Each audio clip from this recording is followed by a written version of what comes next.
how to keep your plants alive like a hot girl when pests return. It is not the end of the world. Take a deep breath, grab your Castile soap, mix 1 tablespoon with 1 quart of water, and wipe that baby down. 2 ways to control mealybug on succulents. You see it on that flower about to bloom, you can just cut it off. And number 2, my favorite, spray horticultural oil. It kills them by smothering. It happens, so it helps to know. I got this color for an amazing price, all to find it's infested with pests. What the hell are those? It's all good. She's gonna bathe in insecticidal soap and Castile soap, and then I'm gonna quarantine her.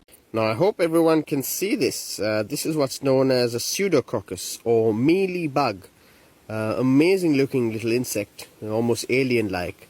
But you'll find these bugs on trees like this, and they feed mainly on plant sap. So that's a very cool find. Good morning, everybody. All is not well in citrus world. So before anyone panics, this is not the citrus tree we're raising together. That one's inside my house and blissfully unproblematic so far. This is my bear's lime, which is a gorgeous seedless lime and heavenly in vodka sodas, I have to say. And see this nasty cottony kind of looking thing? That is indication of a mealybug. And if you look really close, you can see the little devil. So I am going to try this remedy first. I think even before I do that, I'm just going to give it a good hard spray from my hose and remove any obvious signs of the bugs. So I have 4 other citrus trees in my greenhouse, and so far I don't see any sign of the mealybugs on them. I'm going to go ahead and treat them kind of the same just in case. Not really what I plan to do today, but there you go. Keep you guys updated. Bye-bye. And just like that, poof, Lola's gone. Wrong. Lola's right here, you fucking Brussels sprout. Motherfuckers. This calathea I've had has been struggling with spider mites for a few months now. I just thought it was being finicky like it's known for. Well, it got really bad. I had to cut back all the foliage and repot what I could. I was so excited to finally see some new growth. And then I see this.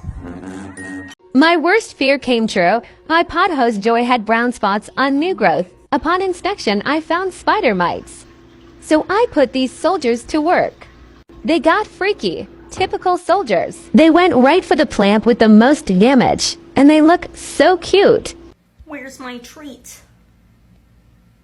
I've been a very brave little girl.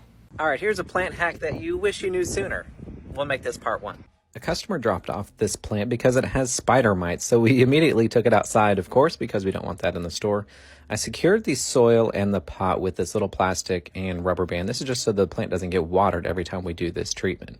This is simply a bucket of warm water and about 3 tablespoons of Dawn dish soap. Now we're just going to submerge the entire plant. You know, oftentimes we try to spray our plants, with neem oil or what have you, but submerging it like this is going to guarantee full coverage. You can see I didn't do a very good job securing the soil on that one. I don't know why I do this. It feels like I'm cleaning it better. I don't know. I rinse off the soap and repeat every day until they're gone. Why am I hosing off this plant like it owes me money? Because it has signs of spider mites. These little holes in the leaves and the little webs they leave behind. These can devastate your collection, so you want to treat them right away and quarantine the plants so they don't spread. I'm spraying both the back and front of leaves with neem oil. I know you're somewhere out there, somewhere far away. I want you back. Oh, I want. Mealybug infestation part 2. So this guy's in timeout in the bathroom away from all my plants. I've been doing daily swab checks, looking for them, killing them. I found less and less. Another thing I did is I sprayed with neem oil, and that helps kill them as well. And continue. Cut them off. If they bring too much drama into your life, cut them off. If they're constantly negative, cut them off. If they're not happy and supporting you when you make it, cut them off. If they're just bad vibes, cut them off. Listen, it's 2021. No one's got time for them people. Cut them off. Welcome to the bucket bucket technique. Add some mild soap, the appropriate amount of neem for your bucket, and then add some water. Once the water is added, take your plant, flip it upside down, and dunk it in the bucket. Welcome to part 2. This technique can basically be used with any plant. Just make sure to keep the soil out of the water if that plant doesn't need to be watered. It can get a little messy with soil in the bucket, so don't be afraid of losing a little along the way. Hi everybody, welcome to part 3. I received some awesome plant mail today, but unfortunately he had some spider mites, as did his box mate. Not much better, so we're going to give him a dunk in the bucket. The important thing with these larger philodendrons is to avoid getting the cataphyll too wet. Water can get into that new growth point and cause rot of that newly developing leaf. It's not the end of the world. It'll just create a new growth point, however, still not ideal. Unfortunately, you do want to get it a little wet just to make sure that it's going to kill anything that is living on that cataphyll area.